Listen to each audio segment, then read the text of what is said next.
Alors bonjour à la communauté Dr Coach. Aujourd'hui nous avons un invité de classe exceptionnel quand même. Une personne qui a tant contribué par rapport à là où on est aujourd'hui. Je veux nommer notre mentor, M. Diop. Aujourd'hui on le reçoit dans notre fameuse rubrique Minute d'astuce entrepreneuriale. Sans pourtant tarder, on va le laisser un tout petit peu se présenter. M. Diop, vous avez la parole. Bonjour tout le monde. Moi c'est M. Ibrahim Diop, ingénieur électromécanicien de formation, diplômé de l'école polytechnique de Thiès. Actuellement, je sers au niveau de la Société nationale d'électricité, donc la Sénélec, en tant que responsable des projets de construction des centrales à énergie conventionnelle, notamment toutes les centrales qui sont en construction et qui ont comme base de combustible le fioul, le gaz, le charbon. Permettez-moi aussi de remercier le Dr Coach à travers sa communauté qui est en train d'abattre un excellent travail en partageant son expérience et son expertise en tant qu'entrepreneur et médecin, et son expertise aussi en tant que coach de manière générale. Donc magnifier tout ce qu'il est en train de faire actuellement. Merci beaucoup. Ok, merci déjà à notre mentor. Sans pour autant tarder, on ne va pas trop tergiverser. On va lui poser quelques questions qui nous ont permis déjà d'arriver à ce stade. Déjà, la première question que je vais lui poser, c'est d'abord, quels sont, parce que là, il est en train de diriger pas mal d'équipes, et il a eu à transformer quand même certaines personnes pour qu'ils puissent passer d'un point A à un point B. Et ce travail a été magnifié au niveau de l'entreprise où il est actuellement, au niveau de Sénélec. Donc la question qu'on va lui poser, c'est quelles sont les qualités déjà d'un bon manager et quelles sont les qualités d'un bon, comme on appelle, leader. Monsieur Diop. Donc merci beaucoup. Donc, ce qu'il faut juste comprendre, c'est qu'il y a une très grande différence entre le leader et le manager. On peut être un excellent manager et ne pas être un bon leader. Il y a une très grande différence. Il y a vraiment une différence énorme entre les deux. Donc, je vais d'abord commencer par vous donner mon point de vue relativement à ce que j'ai vécu, ce que j'ai pratiqué et par rapport aux enseignements que j'ai tirés du bon leader. Donc on reconnaît d'abord un bon leader sur sa capacité à décliner une bonne vision.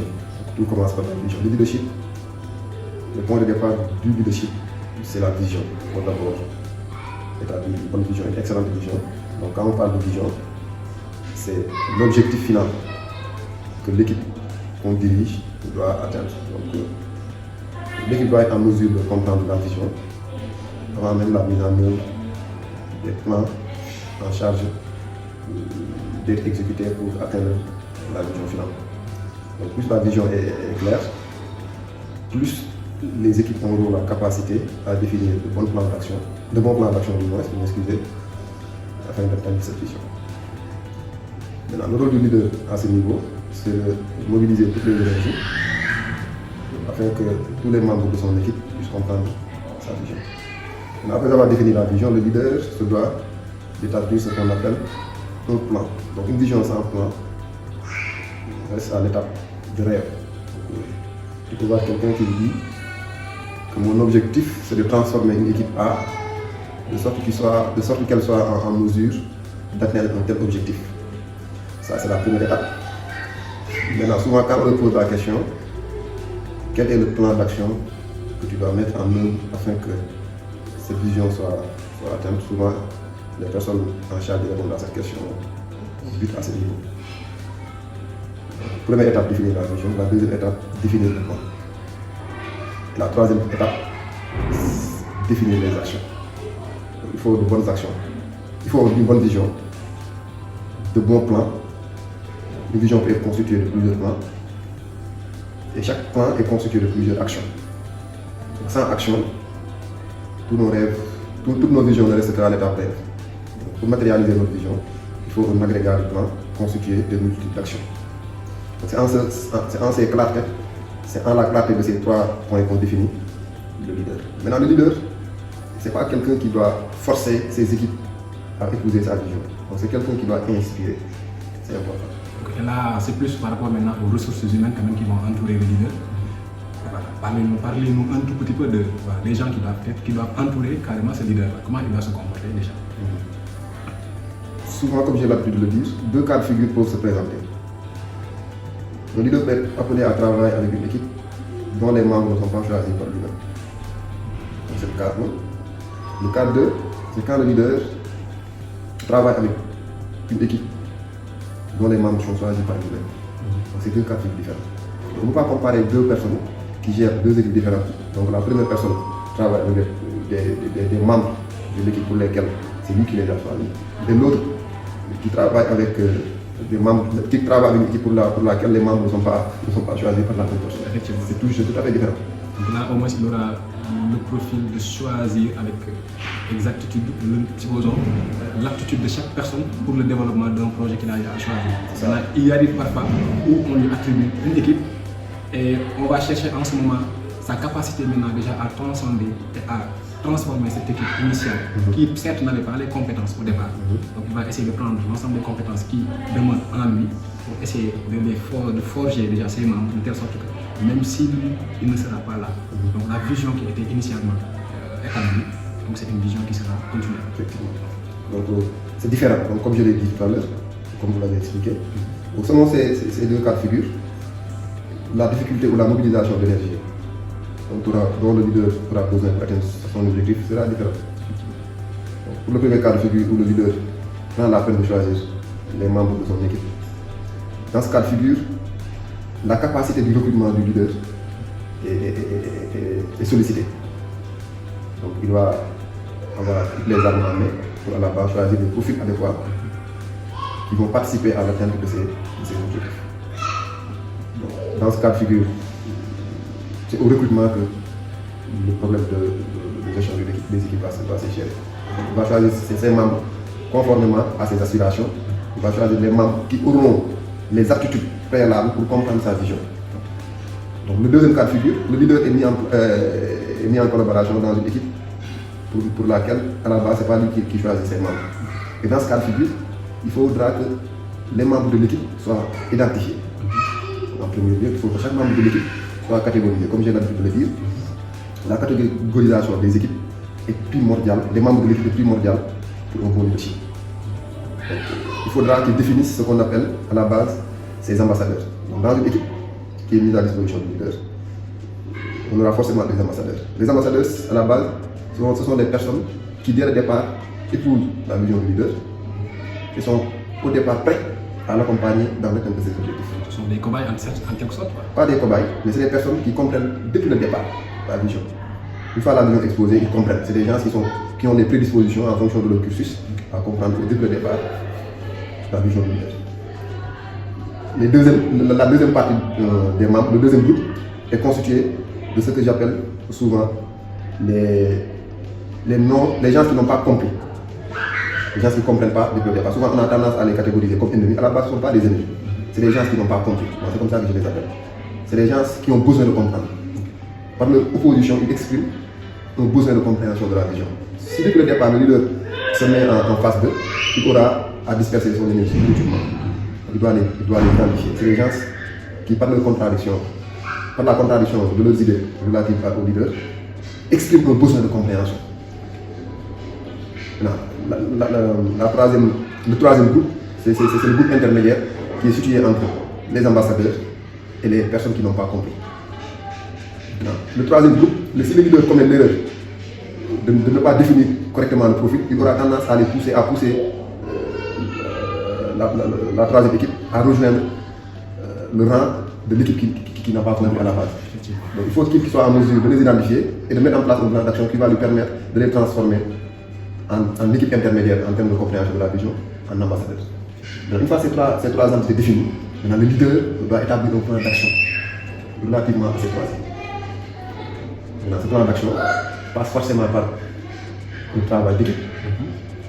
Naturellement, il y a une formation, il y a une explication récurrente qu'il faudra faire de la vision. Il y a une mise en collaboration entre les membres de l'équipe numéro 1 et l'équipe numéro 2 pour que les membres de l'équipe numéro 1 puissent aspirer vers le haut les membres de l'équipe numéro 3 jusqu'à ce qu'ils soient transformés en ambassadeurs.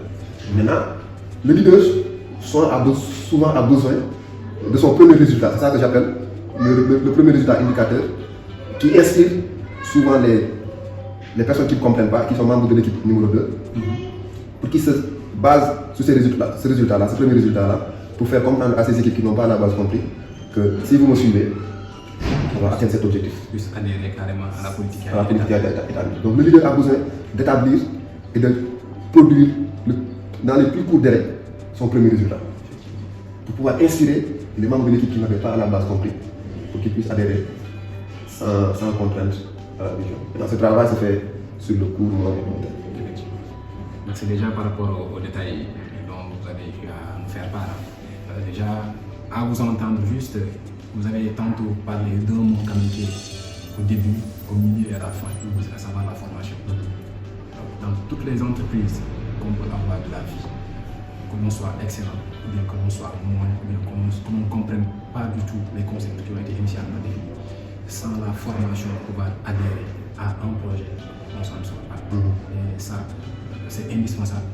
Toutes les personnes qui seront formées à travers un concept de départ pourront être des gens qui seront certifiés et qui pourront abattre un travail quand même qui est exceptionnel.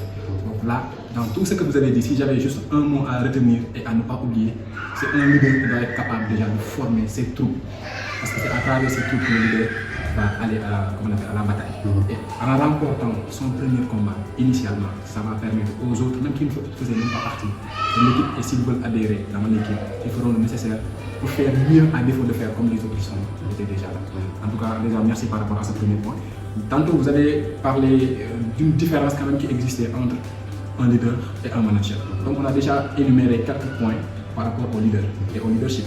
Maintenant, passons un tout petit peu par rapport maintenant au manager. Maintenant, le management d'abord, c'est la gestion d'une équipe.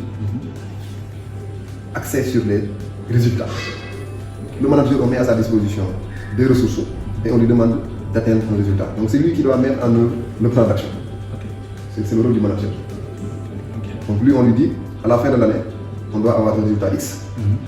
Il va dire que pour que je puisse avoir ce résultat X, il me faut tant de ressources matérielles, tant de ressources humaines, pour qu'à la fin, que je puisse l'atteindre. Maintenant, dans l'optimisation de la gestion de ces ressources de manière efficace, c'est en ces qualités qu'on gère le manager. Maintenant, souvent, un excellent manager aussi doit avoir besoin de beaucoup de compétences en matière de leadership. Même si à la base, être un excellent manager ne signifie pas forcément être un bon leader. Donc, un manager, quand on parle de manager, c'est gérer. Quand on gère, c'est factuel. Factuel. Donc, on définit ses besoins en fonction des résultats qu'on lui demande d'atteindre. Donc, à la fin de l'année, on doit vendre 100 bouteilles d'eau pour avoir un résultat de 1 million de francs CFA. Le manager, il gère ses ressources de sorte que ces résultats-là soient atteints en fonction de ce qu'on met à sa disposition. Donc 1 plus 1 égale 2 en termes de management. Même si derrière, il doit avoir en son sein des qualités de leadership de leader pour pouvoir atteindre ses objectifs. Donc le concept de leadership est plus abstrait que le concept de management. Le management est plus factuel, est plus palpable que le leadership. Le leadership est plutôt dans le concept abstrait, la vision. La vision, c'est en ces qualités qu'on juge comme un leader. Alors qu'un bon manager, c'est en ces qualités à gérer les ressources mises à sa disposition en vue d'atteindre un objectif. Maintenant, selon vous, si on avait à choisir entre être un bon leader et être un bon manager, si on avait à choisir par rapport à ces deux concepts pour la bonne marche d'une entreprise, quel serait déjà votre point de vue par rapport à ce choix-là?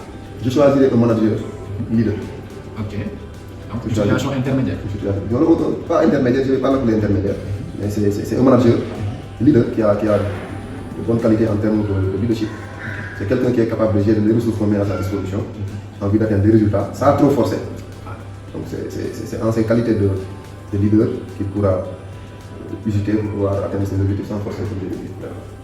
Donc déjà, merci déjà par rapport aux éclaircissements dont vous venez de nous faire part. Le plus souvent, on a tendance déjà à confondre les deux concepts. Parfois, au sein d'une équipe, on se rend compte qu'il y a toujours une hiérarchie. Il faudrait qu'il y ait déjà une personne qui décline une vision, il faudrait qu'il y ait des exécutants, il faudrait qu'il y ait derrière des personnes qui contrôlent tout ce qui se fait. Maintenant, pour que quand même le travail puisse aboutir, on doit respecter cette chaîne-là. Et cette chaîne-là, si je comprends très bien, c'est géré par le manager. Donc s'il y a un bon management qui se fait, les autres, parfois, ils n'auront pas déjà à se soumettre par rapport à son projet et à comprendre la vision initiale. D'ailleurs, même à un moment donné, le manager peut pousser par rapport aux membres de son équipe des éléments à être des représentants déjà et même conclure en eux en les faisant de bons leaders pour qu'ils puissent déjà, comme initialement ils avaient la capacité à comprendre sa vision, donc ils doivent les utiliser pour qu'ils puissent transmettre des ondes positives à l'ensemble de l'équipe pour aboutir à un résultat final qui est quand même, comme on appelle, un résultat escompté et qui est positif. En tout cas, nous vous remercions déjà par rapport à ces quelques mots qui carrément vont me servir en étant jeune. Parce que plus souvent, comme je le dis, nous sommes dans une société où parfois ces deux concepts ne sont pas du tout élucidés. Pour réussir en entreprise, pour réussir en entrepreneuriat et pour réussir dans tous les domaines, il faudrait coûte que coûte apprendre à différencier ces deux-là. Et ne pas aussi se suffire à être l'un des concepts et oublier l'autre. Il faut toujours faire de sorte qu'il y ait une partie symbiose par rapport à ces deux concepts et être à l'aise dans les deux domaines. En tout cas, merci M. Diop par rapport à cette participation. On ne va pas trop vous retenir, on sait que vous êtes un petit peu occupé. Donc on vous laisse déjà dire votre dernier mot avant qu'on vous laisse partir. Merci. Merci beaucoup. Merci beaucoup, Dr Coach Aboubacar. On va donner l'opportunité de partager avec la communauté. Donc, ces mots qui se rapportent au management et au leadership. C'est ma compréhension de ces deux concepts que j'ai partagés, avec le peu d'expérience que j'ai eu en termes de gestion des équipes, en termes de management, en termes de leadership incarné au sein de mes anciennes équipes. Donc, je vais profiter de cette occasion pour l'encourager dans toutes ces entreprises, dans toutes les initiatives qu'il est en train de faire. Je vous souhaite une excellente réussite dans tous ces projets. Suivez Dr Coach qui est à votre service chaque jour, chaque semaine et chaque mois. Et j'espère que l'équipe sa communauté va grandir au fil des semaines, au fil des mois et au fil des années. Merci beaucoup. Merci à vous, M.